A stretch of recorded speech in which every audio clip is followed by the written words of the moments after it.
Wall of shame में शामिल कर दिया गया खोसा साहब को सिर्फ इस वजह से कि आपकी लीडरशिप कह रही है और आप लोगों को उनका व्यू खत्म इस वक्त बुरा लग रहा है। तो आप ये कह रहे हैं कि इख्तलाफ की गुंजाइश सिफर है, सारे के सारे गुलाम हैं पार्टी के अंदर, लीडरशिप कहेगी उसको हम वॉल ऑफ शेम में डाल देंगे। कि किसी दिन जरदारी साहब और बिलावल भुट्टो का नाम भी वॉल ऑफ शेम पे लिखना चाहेंगे आप? हमारी पार्टी लीडरशिप के बारे में इस तरह की गुफ्तगू अगर करेंगे, मैंने उनके बयान सुनाए हैं सर आपको। सर ये कोई ट्रेंड नहीं होगा पीपल्स पार्टी का? पहले आपने मुस्तफा खोखर को इस्तीफा दिलवाया, पार्टी से निकाला, फिर एतजाज एहसन की, इसी तरह प्रेस कॉन्फ्रेंस में लोकल लेवल पर कहा गया इसकी खत्म करें। अब वॉल ऑफ शेम में शामिल कर दिया गया खोसा साहब को सिर्फ इस वजह से कि आपकी लीडरशिप कह रही है और आप लोगों को उनका व्यू खत्म इस वक्त बुरा लग रहा है। नहीं जी, ये लीडरशिप नहीं कह रही, ये हमारे कारकुनों का मुतालबा था कि इस तरह के लोग जो कि पार्टी पॉलिसी से हटकर अपने मुफादात के लिए स्विच करते हैं, अपनी जो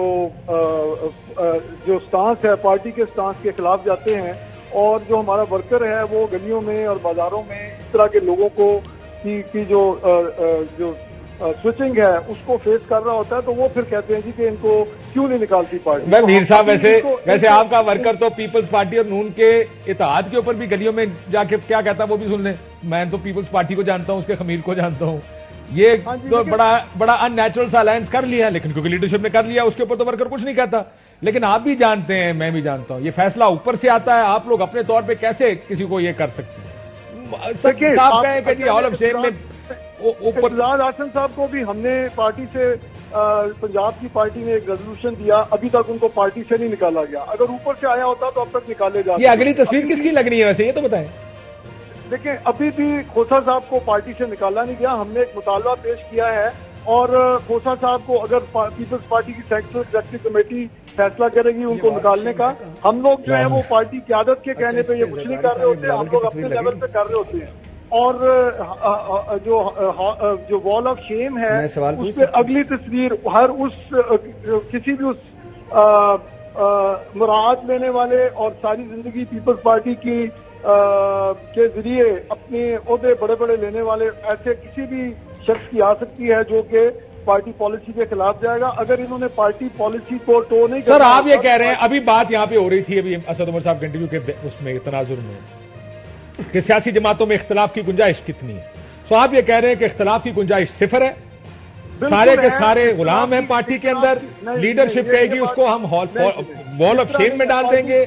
पार्टी की एक सेंट्रल एग्जीक्यूटिव कमेटी है, पार्टी की तंजीमें हैं, और वो सेंट्रल एग्जीक्यूटिव कमेटी हर इख्तियार चेयरमैन के हवाले कर देती है।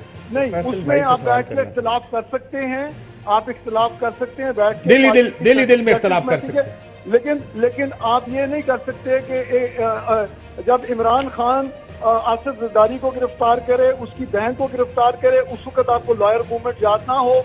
जब बिलावल भुट्टो जरदारी के खिलाफ पर्चा के खिलाफ जाली केस बने, उस वक्त आपको लॉयर मूवमेंट और राइट। सर, भट्टी साहब कुछ सवाल पूछना चाह रहे हैं, ये आपके आर्गुमेंट आपको।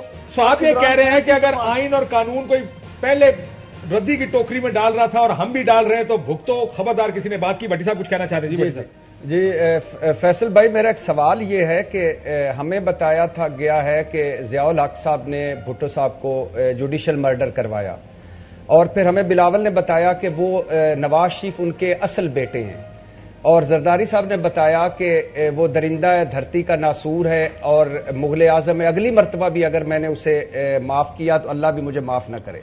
और फिर बिलावल ने कहा था कि छोटे मियाँ तुम कातिल आला भी हो, करप्ट भी हो, तुमसे कत्लों का हिसाब भी लिया जाएगा, करप्शन का भी। और फिर उन्होंने आपके पेट चीरने थे और ये सारा करना था और ये चौकों पे लटकाना था। तो मेरा सवाल ये है कि किसी दिन जरदारी साहब और बिलावल भुट्टो का नाम भी वॉल ऑफ शेम पे लिखना चाहेंगे आप? कि जब बड़े जब बड़े चाहते हैं आ जाते हैं, गरीब आदमी बोल भी नहीं सकता। आपका नाम वॉल ऑफ शेम पे आना चाहिए, क्योंकि आप आजकल इमरान खान के खिलाफ जिस तरह की गुफ्तगू फरमा रहे हैं, वो पीटीआई के आप जिस तरह सपोर्टर हैं, डाई हार्ड किस्म के रहे हैं, आप जिस तरह आपने यू टर्न लिया इमरान खान का, आपका नाम पहले मेरा आना चाहिए।